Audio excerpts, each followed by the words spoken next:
नाशिकच्या सिन्नर तालुक्यातील पांचाळे सोमठाणे रस्त्यावर पिंपळगाव कडवा कॅनल जवळ आज पहाटे 6 वाजेच्या सुमारास चारचाकी वाहनाचा अपघात झाल्याची घटना घडली। या अपघातामध्ये वाहन चालकाचा जागीच मृत्यू झाला। अलीम सहा असं मृत्यू झालेल्या वाहन चालकाचं नाव आहे। तर या अपघातामध्ये 5 जण गंभीर जखमी झाले आहेत। अपघाताची माहिती मिळताच परिसरातील नागरिकांनी घटनास्थळी धाव घेत जखमींना पुढील उपचारासाठी खासगी रुग्णालयात दाखल केलं।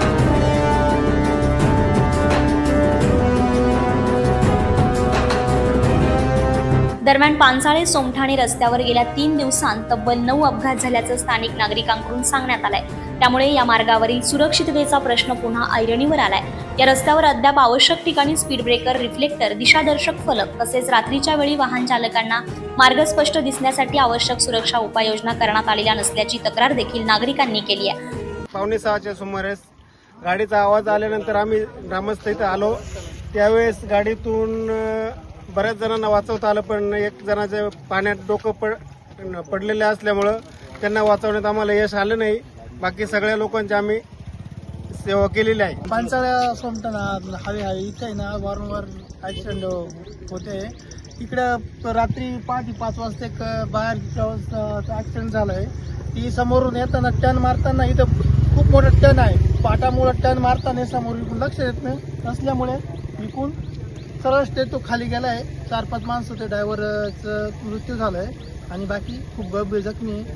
शासनाने या गोष्टीची दखल घ्यावी आणि याला पाठीमागून आणि पुढून पण स्पीड ब्रेकर कमीत कमी 2-2 स्पीड ब्रेकर पाहिजे, कारण की समोरच्या स्पीडमध्ये येणार आहे त्याला तिकून समोरची गाडी पण दिसत नाही, कारण की पाटाचा तोंगाची बाजू हाईट झाली आहे आणि इकून झालेलं वन इकून कमीत कमी साईडनं कड पाहिजे 2-2 किलोमीटर सरळ करा बोललो होतो। हायवे सरळ असता तरी ऍक्सिडेंट झाले नसते। सोमठाणा पांचाळे हायवे इथे वारंवार ऍक्सिडेंट होत आहे। हे बघा, सकाळी इथे एक मालेगावची गाडी गेलेली आहे। त्या गाडीमध्ये साधारणतः 9 जण होते। 9 मध्ये एक ड्रायव्हर एक्सपायर झालेला आहे, 4 जण जखमी आहे आणि 4 जण व्यवस्थित आहे। त्याला सुखरूप बाहेर काढून आम्ही दवाखान्यात पाठवलेला आहे। पण आमचं शासनाला असं म्हणणं आहे, हा रस्ता झाला पण याला कुठं रिफ्रेटर नाही, स्पीड ब्रेकर नाही आणि याची कुणी दक्षता बी घेत नाही। इथे आतापर्यंत कमीत कमी 10 ते 12 ऍक्सिडेंट झालेले आहे। तर आमचं शासनाला एवढंच म्हणणं आहे, काहीतरी याची दखल घ्यायला पाहिजे। आणि आम्ही कंपनीवाल्यांना बोललो वारंवार, इथे पांचाळ्यामध्ये शर्मा साहेब म्हणून त्यांना वारंवार बोलतोय, ते सुद्धा का मनाव घेऊन नाही राहिले। तर जर असं चाललं तर काही याचं हे नाही ना हो। आता हा जो रस्ता आहे हा एकदम मृत्यूचा सापळा तयार झालेला आहे। इथं वारंवार प्रशासनाला सांगू नये, पण हे पुण्यावाले इकडं इंदोरवाले येणारे जाणारे लोकांना हे टर्न कळत नाही। हा पाट हा तोंग आहे एकदम कॉन्ट्रॅक्टरांनी श्रीजीवाल्यांनी चुकीच्या पद्धतीने बांधला। याची वारंवार माहिती आपण कोकाटे साहेबांना दिलेली आहे, खासदार साहेबांना दिलेली, उदय भाऊंना पण दिलेली, त्यांना व्हॉट्सअपला पण व्हिडिओ पाठवले सगळे। इथं 2 दिवस लय होते ऍक्सिडेंट होतो। आज सकाळी 6 वाजता ऍक्सिडेंट झाला। इकडे 10-12 लोक होते, त्याच्यामध्ये एकाचा जागेवरती मृत्यू झाला। इथं कुठल्या प्रकारचं बाजूनी कोणत्याही प्रकारची सेफ्टी नाही। इथं बॅनर वगैरे काय लावलेले नाही। इथं पाणी शेजारी, इथं कॅनल आहे। आता एक इथं सकाळी 6 वाजता झालाय, इथं शेजारी लगेच छेटून लगेच आता 2 तासामध्ये परत दुसरा ऍक्सिडेंट झालाय।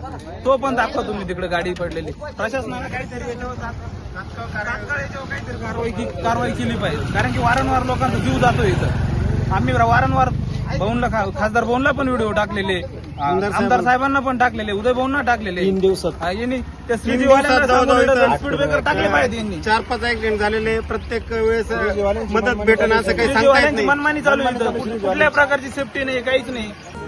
त्यामुळे भविष्यात आणखी मोठी दुर्घटना घडण्यापूर्वी संबंधित प्रशासनाने तातडीने दखल घेण्याची मागणी आता स्थानिक नागरिकांकडून केली जात आहे। 9 न्यूज महाराष्ट्र ब्युरो, सिन्नर, नाशिक।